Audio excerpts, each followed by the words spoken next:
since we're gonna stay in the criminal files, Abercrombie and Fitch's CEO jammed up like the diddler. Here we go, y'all. Hold on.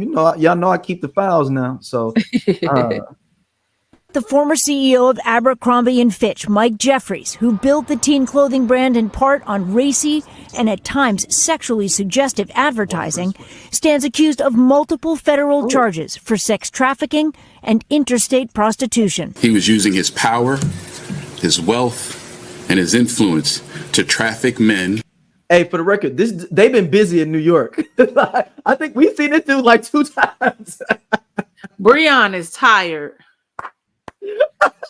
I'm gonna finish y'all, but I just keep seeing Breon pop up on these cases for his own sexual pleasure. Similar allegations were made in a 2023 documentary. I didn't feel safe to say no, or I don't feel comfortable with this. I didn't have control. Though it's unclear if they were part of today's charges.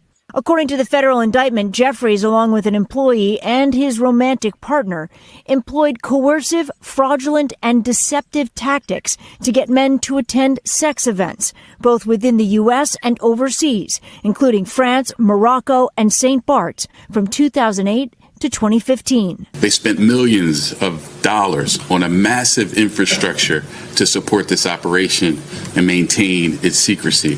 Prosecutors say the men were paid and led to believe they could get modeling deals or career opportunities if they took part in sex acts.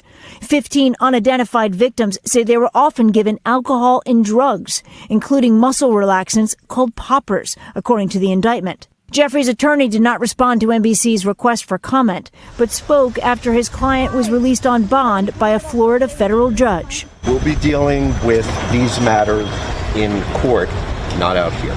The former CEO stepped down from his role in 2014. The company's struggling. Let me pause there here. Hey, that's a good lawyer. Hey, no, he's right. He's right. But that was lawyer, good. Y'all. That was good. I'm here. I'm just plugging in my computer. That is a good lawyer, y'all. Let me finish. After a string of scandals, the focus of another documentary, a 2003 lawsuit alleging discrimination. Abercrombie settled and denied wrongdoing. Catalogs with sexually charged content were pulled, along with controversial T-shirts criticized for being racist and sexist. A decade later, Jeffries, once one of the most influential CEOs in the country, now charged with crimes that, if proven, could put him in prison for life. The U.S. attorney says there could be dozens more victims. He's calling on them to come forward and contact the FBI, Lester. All right, Stephanie, thanks very much. Thanks for watching. Stay updated about breaking. I'm going to tell you this. Go ahead. That 2003 case, we know the people that did. We know who sued them. Who? That was what's his face? That was Mike and them. Because they worked there. Mike who? Jones. Free Roofs really? Mike. Really? I think he was a part of that. I know for a fact it was Alvin was when they sued. I know Alvin definitely sued them because I was gonna ask him about it when I saw it. I was like, hey. It was like a class action too. It was a whole bunch, it was a lot of different people on that. That class action suit was like the discrimination thing, like claiming like race, like they was racist. Oh, no. The one they're talking about with that one is the one they was talking about. They wouldn't hire anybody that was overweight and stuff. So it's probably like a whole. Yeah, but that one, that was the big one. But they're talking about from 03 is like, because they wouldn't hire nobody unless you was skinny. You had to look a certain way. You had to have a certain like aesthetic of all of that. Okay. Even to work in the store, which was like, okay. I remember, I have a picture somewhere, and we because they used to have like around the holiday. They would hire models, and we like took a picture with the model or whatever that was like in like boxers or something in the little Santa hat. Mm-hmm. That boy was airbrushed the hell up. He looked good though. It was so crazy. They tried to get me hired there, man. Like when I was like in the high school, early college, and I was like, I ain't working no damn Abercrombie and Fitch. Dude was like, yeah, you be good. And I was like, oh, he must trying to get some black people to work here. Yeah, I ain't no sex symbol nigga like that. Y'all got dudes up here stabbed up and shit. I'm just a skinny nigga. Like, yeah. Like, this ain't gonna work. But I do know that they got sued and they won for discrimination there. Yeah, but though this is correct. Man, look, these chickens are coming on a roost, y'all. It ain't just Diddy that's gonna go down with a lot of different stuff. Now I will say. Mm-hmm. Now I know there were no weapons involved, but I will say, I don't like the fact that he out on bond. I feel like that nigga. I'm gonna tell you why. I'm gonna tell you why he is.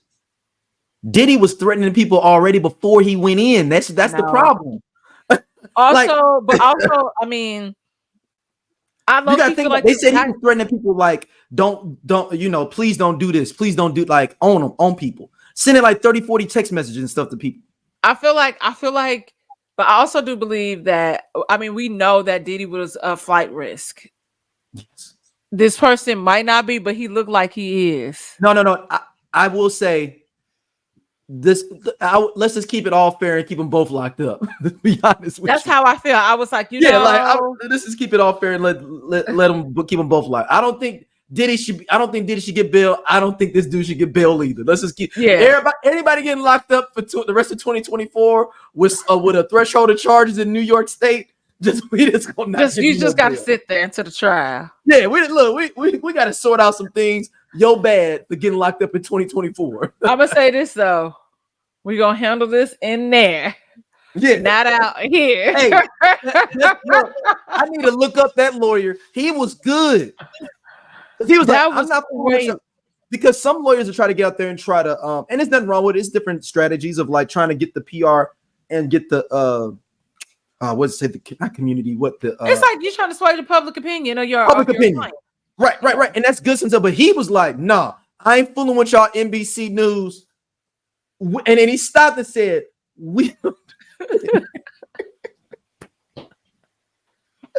I was like, oh, yeah. It was too good. It was too good. we gonna do it in there. Or it'd have been more games. I do my thing in there. If you want to call his publicist, you call them. Look, you could talk to them. But that man did whatever that man did what them boys said he did. I don't care. He did that shit. Oh, he did that shit. Look, his lawyer know he did that shit so much. He trying to just mitigate the time. It's like, look here, and man, look, them lawyers come in. Look, man, you gonna be able to get me off? I'm gonna say James. His name is James. You gonna be able to get me off? You gonna do some time? I'm sorry. You gonna do some time, my nigga. But check it out. Maybe I could get you 5. 5 is good. 5. I can't do 5. Look here, man. It's a possibility you're getting 20. I can holler somebody and get you 5. But you're gonna have to do everything I say to get this 5. Right. Don't be going out here doing no crazy stuff. Facts. But I do think that should be. I understand why people have the perspective of that. But just to keep everything safe, just keep everybody locked up. If you're doing anything deviant the rest of 2024, we just gonna hold you over to 2025 until we sort things out. Facts. Because this dude, I mean, if what he was doing, like they supposed to that documentary, Abercrombie Fitch documentary, is crazy about how he was running the company. It's on Netflix. Imagine, like, look at him. Yeah. Like,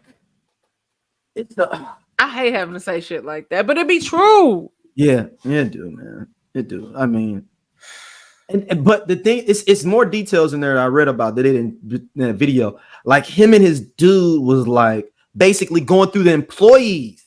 So like they would look through and like have everybody like. So let's say you're at the Seattle Tacoma Washington Mall.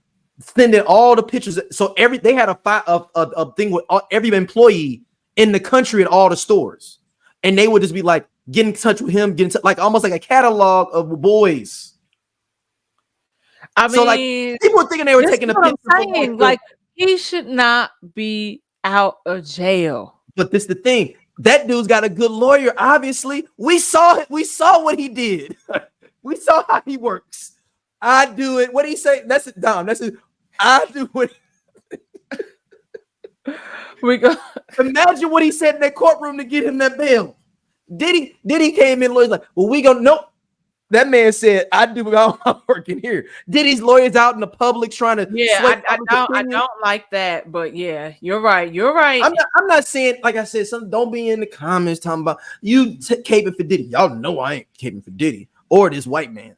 But I'm just saying this lawyer looks very very competent. Very, very. I don't know shit about him, but I'm going to be researching him for the next show. Trust and believe I'm going to find out everything about him by the next show. Because he said, all I do is everything is in there. Diddy's lawyer out. All his legal counsel. Yeah, they are out there. And then like it was that weird thing, like where it felt like they was pressuring that girl, whomever it was that was supposed to be on whatever alleged tape, like trying to pressure her to buy it. And I didn't like that either. I was like, what the fuck? Like, what are we doing? Well, this is a cussing ass episode. We own it this week. We frustrated. I'm just saying it's so funny that and he told him keep walking and talk to and look here. And he stuttered with I'm not gonna litigate this out here. I do it here. I need to do that. I'm gonna start doing that, man. I don't do this here. Yep. I don't do this here, but yeah, like, I mean, he was doing like the dude was on some ill shit, had a catalog of all the people that worked there, and he would just be like, and the thing is, the messed up is you think you finna blow up if they hit the corporate hits you up like, yo, corporate wants you to come out to do some extra. Oh, snap. Like, okay. Because them Abercrombie and Fitch models was getting paid. They was getting paid good money back then. So you were like, oh, snap. It's on. I'm just a regular clerk at the joint in Las Vegas or in Garland, Texas, whatever, mall you at. And that boy was using it as him and his love was using it as a catalog. Just flipping through. That's so look at the one in Louisville. Look at him in Louisville. Get in touch with that manager. Let him know that we want him to come by the office. And then they'll try you. Hey y'all, if y'all like what y'all see here on Everyone Needs an Aquarius, be sure to like, subscribe, and share our podcast with your friends because we got all the tea.